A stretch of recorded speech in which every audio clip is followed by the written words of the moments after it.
Bonjour à tous, moi je m'appelle Olivier Rabian, je suis conseiller en gestion de patrimoine basé à Paris et j'accompagne mes clients sur l'ensemble des sujets qui touchent au patrimoine, donc l'optimisation, diversification de l'épargne, l'optimisation de la fiscalité, l'investissement, la préparation de la retraite, la protection des proches. Et dans ce cadre, j'accompagne un certain nombre de mes clients qui souhaitent s'expatrier au Portugal pour différentes raisons, soit pour des raisons purement fiscales, soit pour des raisons de recherche de meilleure vie étant donné la qualité de vie du Portugal. Et donc aujourd'hui, le sujet, c'est de faire un peu un tour d'horizon du régime de faveur portugais, qui est le régime des résidents non habituels, de voir les choses qu'il faut anticiper avant un départ de France pour le Portugal, les pièges à éviter, du point de vue des aspects à pas oublier et du point de vue de l'organisation de votre patrimoine présent et futur. Donc, pour commencer, je vais faire un petit rappel sur ce qu'on recherche en général quand on s'expatrie au Portugal. C'est à bénéficier d'un régime fiscal de faveur qui s'appelle le régime RNH, résident non habituel. Donc, c'est un régime dont on peut bénéficier très facilement. En fait, la seule condition pour en bénéficier au Portugal, c'est de ne pas avoir été résident fiscal portugais au cours des 5 années précédant la demande et de résider effectivement au Portugal, donc c'est-à-dire y passer plus de 180 jours par an ou y posséder sa résidence habituelle. C'est pas un statut qu'on obtient automatiquement, c'est un statut qu'on doit demander. Et vous avez jusqu'au 31 décembre qui suit l'année de votre expatriation au Portugal pour le demander. Donc là, le seul piège qu'il peut y avoir par rapport à cette notion de 5 années, ne pas avoir été résident fiscal portugais au cours des 5 années précédentes, c'est parfois pour des personnes qui font un investissement immobilier au Portugal depuis la France. Pour faire cet investissement immobilier, elles vont demander un numéro d'identification fiscale au Portugal. Et même sans résider au Portugal, il peut y avoir enfin, le fisc portugais peut interpréter que vous aviez des liens au Portugal au cours des 5 premières années. Donc là, il faut faire attention si jamais vous faites des investissements immobiliers dans les années précédant votre expatriation. La durée de ce régime de faveur est limitée. Donc c'est un régime qui permet de bénéficier davantage pendant 10 ans. À l'issue des 10 ans, on redevient un contribuable classique, comme tout le monde. Au Portugal, on n'a plus d'avantages. La durée de 10 ans, ça ne veut pas dire que vous êtes obligé de rester 10 ans au Portugal. Vous pouvez très bien habiter 2 ans au Portugal, repartir 3 ans en France, revenir. Vous ne perdez pas les bénéfices de ce régime au Portugal. Par contre, ce n'est pas prorogé.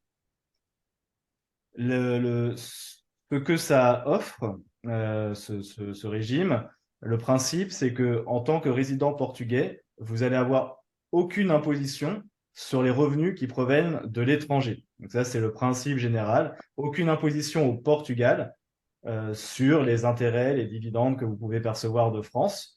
Euh, mais alors ça, c'est la philosophie. En fait, il y a quelques exceptions. La première exception notoire, c'est pour les retraités.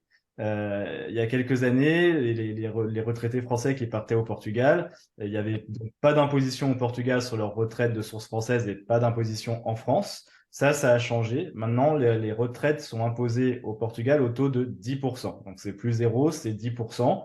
Ça peut être plus avantageux que l'imposition française sur des retraites importantes. En revanche, pour des petites retraites, souvent, il y a des personnes qui ont des petites retraites qui disent je vais partir au Portugal parce que pour améliorer ma qualité de vie. Sur des petites retraites, la fiscalité n'est pas forcément plus avantageuse. Par contre, comme je disais, effectivement, sur tout ce qui est intérêt, dividende, vous allez avoir une retenue à la source en France qui va être plus faible que si vous étiez résident fiscal français et aucune autre imposition au Portugal. Pareil, si vous venez habiter au Portugal, mais que vous gardez un travail en France, que ce soit en tant qu'indépendant ou que ce soit en tant que salarié, les salaires que vous allez percevoir ou les revenus que vous allez percevoir relatifs à l'activité exercée en France, ils vont pas être imposés au Portugal, mais par contre, vous allez continuer à être imposé en France et à un taux de prélèvement à la source qui va être souvent plus désavantageux que si vous étiez résident fiscal français. L'autre aspect de ce régime, c'est si on part au Portugal pour y travailler, on va bénéficier d'un impôt forfaitaire de 20% sur ses revenus du travail, qu'on soit salarié ou qu'on soit indépendant, si on travaille dans certains secteurs d'activité dits à forte valeur ajoutée. Donc concrètement, ça regroupe pas mal de professions. C'est pas très compliqué de rentrer dans cette liste. Et donc, au lieu d'être imposé au barème progressif de l'impôt sur le revenu portugais sur vos salaires et revenus d'indépendants, vous avez ce taux forfaitaire de 20%. C'est un avantage qui est non négligeable parce que, à part ce régime de faveur, le Portugal, c'est loin d'être un paradis fiscal. Et le barème d'imposition sur le revenu au Portugal classique est bien plus méchant que le barème français. Donc, par exemple, quand vous êtes au Portugal, dès qu'on gagne 26 000 euros, on est dans la tranche, pardon, si vous êtes en France, pour être imposé à 41% sur vos revenus en France, il faut gagner au minimum 74 000 euros. Au Portugal, à partir de 36 000 euros de revenus par personne, vous êtes déjà imposé à 45%. Donc le barème d'impôt sur le revenu au Portugal est beaucoup moins progressif qu'en France et on est beaucoup plus taxé au Portugal qu'en France sur les revenus du travail. Grâce à ce régime de faveur, si on travaille au Portugal dans certains secteurs d'activité, bah, au lieu d'être à ce régime qui est quand même à ce barème qui est quand même assez violent, bah, votre imposition elle est forfaitaire à 20%. Donc il y a certains cas dans lesquels ce régime de faveur va avoir un vrai avantage et d'autres cas dans lesquels il ne va pas y avoir forcément d'avantage fiscal à proprement parler par rapport à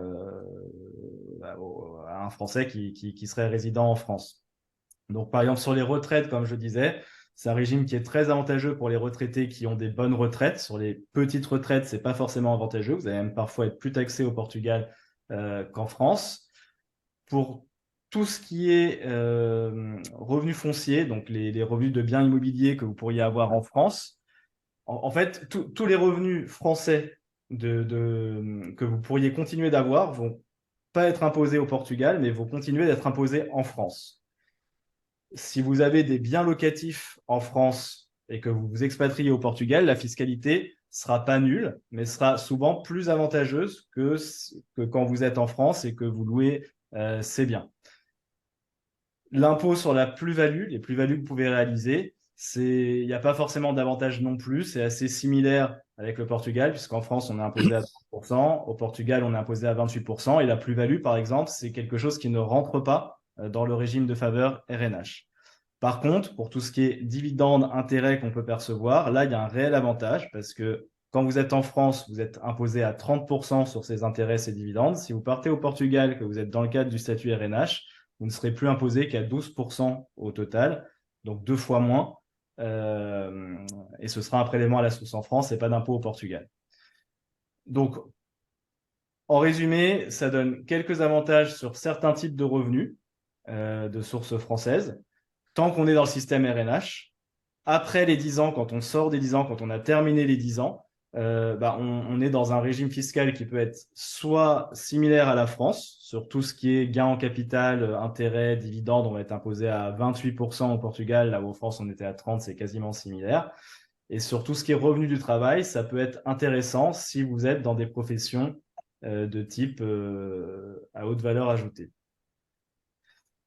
Bon, donc voilà un peu l'esprit général de ce régime. Je répondrai à vos questions si vous en avez, s'il y a des choses un peu plus précises. Après, l'idée, c'est que pour pouvoir bénéficier de ce régime de faveur, il faut vraiment être considéré comme résident fiscal portugais. Et il y a certains critères qui font que vous allez être résident fiscal portugais ou que le fisc en France va vous dire non, mais par rapport à votre situation, moi je considère que certes, vous habitez au Portugal, mais pour moi, fisc français, vous êtes toujours résident fiscaux français et donc je continue de vous imposer comme si vous étiez en France. Et ces critères, ils sont définis par la convention fiscale entre la France et le Portugal et ils sont successifs. Donc d'abord, la première chose qu'on va regarder, c'est où est votre foyer d'habitation permanent. Un foyer d'habitation permanent, c'est un logement qui est à votre disposition, dans lequel vous pouvez aller quand vous le souhaitez. Donc, quelqu'un qui part au Portugal et qui n'a plus aucun pied-à-terre en France, il n'y a pas d'autres questions qui se posent. Vous êtes forcément résident fiscaux portugais et la France ne pourra jamais vous requalifier de résident fiscal français, toute chose égale par ailleurs. Par contre, quelqu'un qui part habiter au Portugal, mais qui garde un pied-à-terre en France qui est à sa disposition, hein, que ce soit que vous soyez propriétaire ou que ce soit une location. Là, on ne va pas pouvoir définir votre résidence fiscale sur ce critère. Donc, on va aller voir le second critère qui est le centre de vos intérêts vitaux. Le centre des intérêts vitaux, c'est beaucoup plus large. C'est où est votre famille, où sont scolarisés vos enfants, d'où viennent vos revenus du travail, d'où viennent vos revenus du patrimoine. Et donc là, si vous gardez, si la majorité de vos, si vous êtes résident, si vous habitez au Portugal, mais que vous gardez la majorité de vos revenus en provenance de France, par exemple, sur ce critère, la France va pouvoir considérer que vous êtes résident fiscaux français. Donc, il y a un moyen d'enlever tout débat, c'est de ne pas garder de pied-à-terre en France. Si on garde un pied-à-terre en France, il faut être vigilant sur les sources de revenus qu'on a et donc sur l'organisation de son patrimoine. C'est ce qu'on va voir après. L'autre gros avantage du Portugal sur l'aspect fiscal, c'est qu'au Portugal, il n'y a pas de droit de succession. Donc, on peut faire des donations pour quasiment zéro, et si on décède et qu'on transmet à ses enfants, il n'y a pas de droit de succession. Pour autant, ça ne veut pas dire que vos enfants ne seront pas soumis au droit de succession français, parce que si vous êtes au Portugal, mais que vos enfants résident en France, vos enfants seront taxés Non, en j'écoute France. une. Allô? Ouais. Vos enfants seront taxés en France au droit de succession, comme si vous étiez en France. Si vos enfants sont au Portugal avec vous, par exemple, mais que vous gardez des comptes en France, des assurances en France, des biens immobiliers en France, tout le patrimoine que vous avez en France continuera d'être soumis en France au droit de succession. Donc, il ne suffit pas de se dire, voilà, je pars au Portugal pour se dire qu'on va être exonéré de droit de succession. C'est pas ça, ça ne dispense pas de se poser les questions qu'il faut sur l'anticipation de sa transmission. Quand vous expatriez, il faut penser aux aspects fiscaux, mais il faut aussi et surtout avant penser aux aspects civils. Donc, quand on est marié en France, en général, il y a un régime matrimonial qui est défini, qui est la communauté légale, communauté réduite aux acquêts.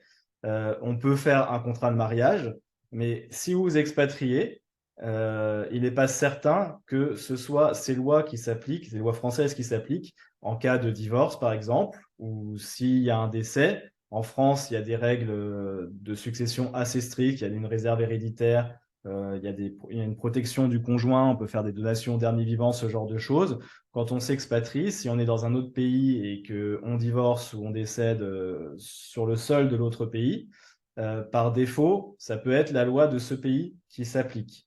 Donc, si on veut être sûr que tout ce qu'on a mis en place, les testaments qu'on a mis en place, les choses qu'on a mis en place pour protéger son conjoint s'appliquent, il faut faire un testament dans lequel on indique qu'on souhaite que ce soit la loi française qui s'applique. L'autre question qui se pose souvent, qu'on me pose souvent quand on s'expatrie, c'est l'aspect sécurité sociale. Est-ce que je vais rester affilié à la sécurité sociale française ou est-ce que je vais être radié? Est-ce que je vais devoir changer? Donc là, la réponse à cette question, elle est assez simple. Pour les retraités qui partent habiter au Portugal, ils restent dépendants de la sécurité sociale française. Par contre, pour les actifs, vous devez rendre votre capital, votre carte vitale, pardon. Vous êtes plus rattaché à la France et vous devez vous inscrire au régime d'assurance maladie du Portugal. Si vous êtes retraité mais que vous cumulez emploi-retraite, c'est pareil, vous devrez vous rattacher aux caisses du Portugal. Donc, si par rapport à ça, si on part en tant qu'actif au Portugal et qu'on veut maintenir des droits à la retraite en France ou maintenir une assurance maladie en France, il faut cotiser à la caisse des Français de l'étranger. Donc, c'est un coût, mais ça permet de préserver l'acquisition de droits du point de vue du système français. Par rapport à tous ces... Je vois qu'il y a des questions, Rachel, là-dessus. Non, c'est toi qui mets des messages. Pas encore. Non, non, pas encore. Donc, par rapport à tous ces sujets, se pose la question du coup de comment on anticipe cette expatriation et qu'est-ce qu'on met en place pour pouvoir être effectivement résident fiscal portugais, pouvoir profiter des avantages du Portugal et pas être rattrapé par la France qui va vous dire, OK, vous êtes au Portugal, mais moi, je continue de vous imposer comme si vous étiez français. Donc, la première question qui se pose, c'est que faire des biens immobiliers qu'on a en France, que ce soit la résidence principale, que ce soit les biens locatifs. Bon, comme je vous le disais tout à l'heure, d'un point de vue de la convention fiscale, déjà, si on conserve des biens en France, on va aller regarder d'autres critères.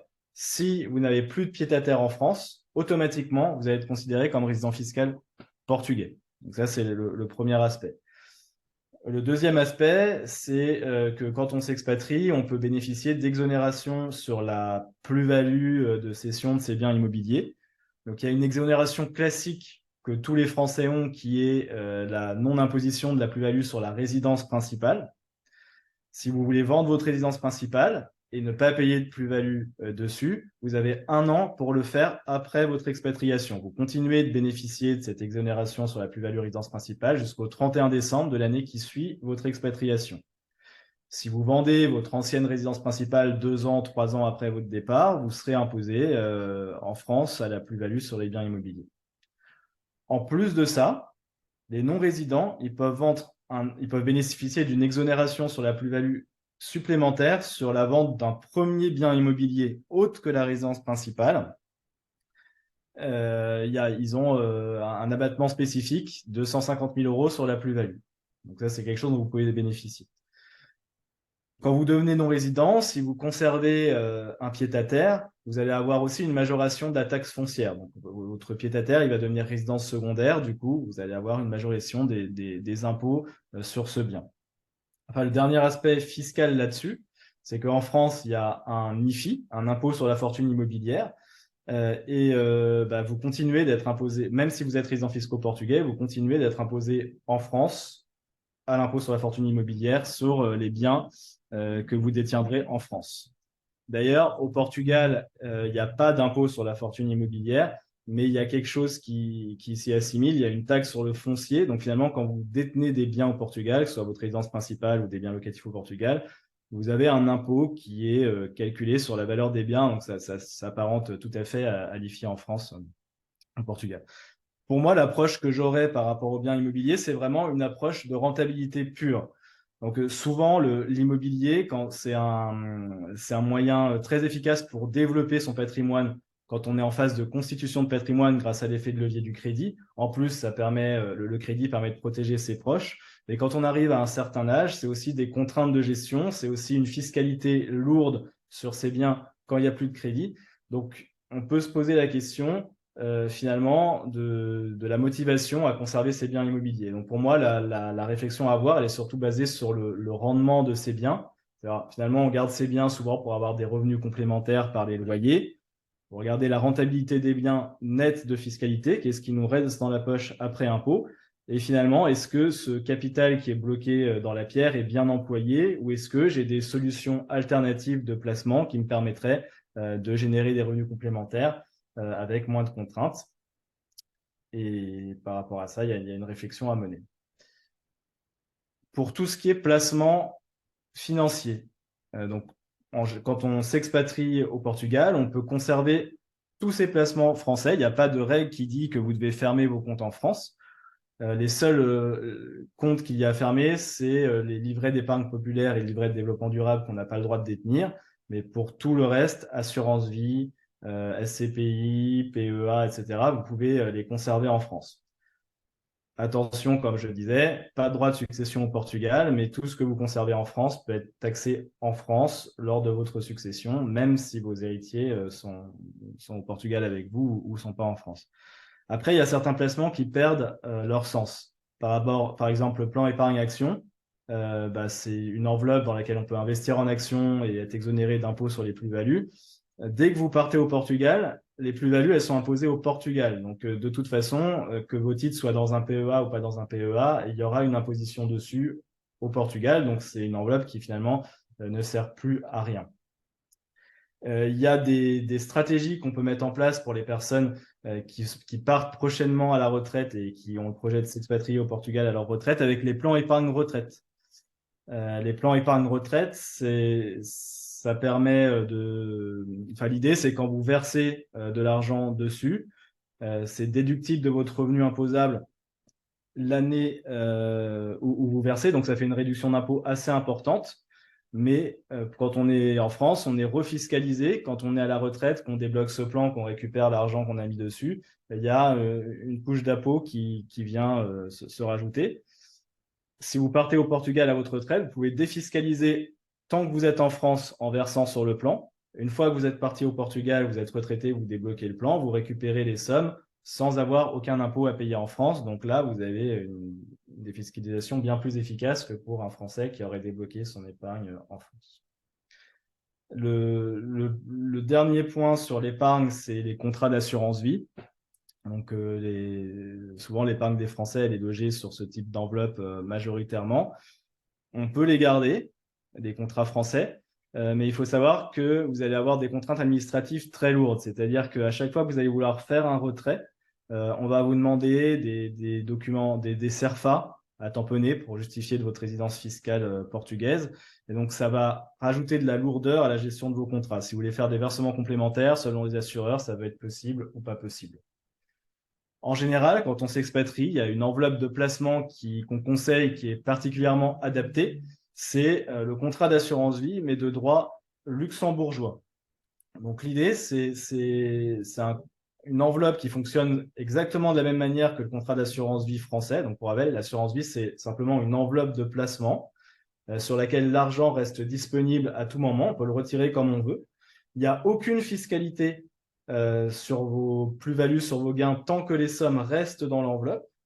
Et quand on fait un retrait, on est imposé sur la plus-value, sur ses gains, uniquement sur les gains. Et cette imposition, elle est dégressive avec le temps. Donc ça fonctionne exactement de la même manière, simplement au lieu que le contrat soit français et que l'argent soit basé en France, le contrat est de droit luxembourgeois et votre argent est basé au Luxembourg, ce qui veut dire que finalement, votre patrimoine n'est plus situé en France, mais au Luxembourg. Donc, du point de vue de la convention fiscale et du centre des intérêts vitaux, bah, finalement, c'est plus compliqué pour la France de dire que vous êtes résident fiscal français parce que vous n'avez plus votre patrimoine en France. Comme je le disais tout à l'heure sur l'aspect succession, si vos héritiers restent en France, vous êtes au Portugal, eux, ils restent taxés au droit de succession. Si vous avez votre patrimoine logé en assurance vie, ça permettra de leur faire bénéficier d'exonérations assez importantes, puisqu'on peut transmettre jusqu'à 152 000 € par enfant en franchise de droit de succession par l'assurance vie, et jusqu'à des montants assez importants. On a une taxation du capital transmis faible, qui va être seulement de 20%, au lieu du barème progressif. Donc, avoir son argent dans un contrat d'assurance vie, c'est avantageux d'un point de vue fiscalité sur tant en cours de vie du contrat, sur les gains, donc sur les revenus, sur la fiscalité des revenus complémentaires qu'on peut se générer. Et ça a aussi un avantage en termes de transmission à terme. Quand vous êtes résident fiscal portugais, si vous faites des retraits sur un contrat d'assurance vie après 8 ans, la fiscalité, elle est extrêmement avantageuse. La fiscalité, elle va être seulement de 11% sur les gains, que vous soyez résident non habituel ou non. Donc en fait, en tant que résident portugais, quand on fait un placement pour avoir un impôt sur la plus-value optimisé, il n'y a pas de meilleure fiscalité que celle offerte par un contrat d'assurance vie. Le fait d'avoir un contrat d'assurance vie au Luxembourg plutôt qu'en France, ça a d'autres avantages par rapport à la sécurité de vos placements. Parce que quand vous avez un contrat d'assurance vie en France, en fait, votre argent est dans les comptes de l'assureur. C'est une créance vis-à-vis de l'assureur que vous avez. Et si l'assureur fait faillite, potentiellement, vous pourriez ne pas récupérer votre argent. Au Luxembourg, ça ne fonctionne pas comme ça. Votre argent, il est séparé de l'assureur. Vous avez un contrat avec un assureur qui va assurer la gestion. Votre argent, il est logé dans une banque dépositaire au Luxembourg. Et il y a des garanties d'État qui sont apportées à ce système qui font que si l'assureur fait faillite ou s'il y a une crise systémique, votre argent est beaucoup mieux protégé. Donc voilà ce que je pouvais dire sur les aspects placement. Enfin, un dernier mot sur l'aspect financement de biens immobiliers. Si vous envisagez de partir au Portugal et que vous avez un projet d'achat de résidence principale là-bas, ou même si vous voulez faire de l'investissement locatif là-bas, c'est beaucoup plus facile de trouver des crédits intéressants quand on est encore en France. En France, il y a un certain nombre de banques portugaises qui ont des antennes locales. Et depuis la France, on peut emprunter aux mêmes conditions que si on achetait un bien en France, donc sur 20-25 ans, à taux fixe. avec un apport qui est relativement faible, même si maintenant il faut quand même un petit apport. Dès lors qu'on part au Portugal, si on veut emprunter au Portugal, on est sur un système à taux variable, donc un coût beaucoup plus élevé et un besoin d'apport beaucoup plus fort. C'est pas rare de devoir apporter 50% du montant du bien qu'on va acheter. Donc voilà ce que je voulais dire sur ces différentes choses. Donc le régime résident non habituel, un régime de faveur qui permet de bénéficier d'une fiscalité favorable dans certains cas, mais pas toujours. Pensez que ça dure seulement 10 ans et qu'après les 10 ans, on retombe dans le régime d'imposition classique du Portugal qui est loin d'être un paradis fiscal. Par rapport à ça, l'enveloppe de placement qui permet de bénéficier d'une fiscalité attractive et constante, pour moi, c'est le contrat d'assurance vie. Le contrat d'assurance vie français n'est pas adapté dans le cadre d'une expatriation parce que vous allez avoir des lourdeurs administratives. Donc, il vaut mieux privilégier un contrat d'assurance vie de droit luxembourgeois. Et ensuite, il y a tout un tas de questions à anticiper du point de vue de l'organisation de votre patrimoine pour être sûr d'être considéré comme résident fiscal portugais et de ne pas avoir un impôt, à continuer à payer un impôt en France alors qu'on est au Portugal.